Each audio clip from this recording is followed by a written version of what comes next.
A blood-red rain suddenly descended upon the downpour intensified, yet the streets remained deserted. People inside were shocked by the sight, for this was no ordinary rain. A woman reached out to touch the red rain, and her skin immediately burned and blistered. The rain burned like sulfuric acid. Scientists quickly investigated and discovered that the source of this phenomenon appeared to be the town's lake, a toxic substance released by something anomalous. Lisa then led her team to the polluted lake. After several hours, the rain finally stopped, but they knew clearly that this was only the beginning of the danger, and a greater disaster was sure to arrive soon. As expected, the third wave of disaster quietly arrived. Lisa discovered a large number of small insects in the farmland.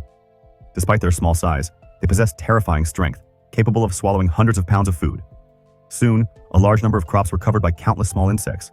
If they were not stopped in time, the crops would soon be eaten up. The government decided to burn the wheat fields.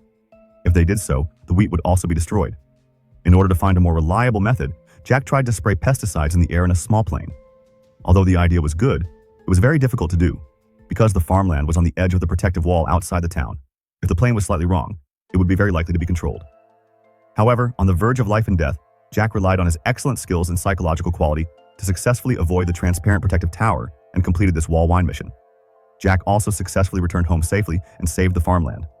They began to celebrate, but what they did not expect was that the fourth disaster came so quickly and was more ferocious than the previous ones. The temperature dropped suddenly, and frost covered the entire town overnight. A thick layer of ice formed along the transparent protective wall. Sam touched the transparent wall out of curiosity, but the next second something strange happened. His hand was instantly stuck to the wall, and no matter how hard he tried, he couldn't get it off. He was about to be swallowed by the wall. Fortunately, his companions arrived in time at the critical moment. Otherwise, his hand would have been stuck in the ice forever.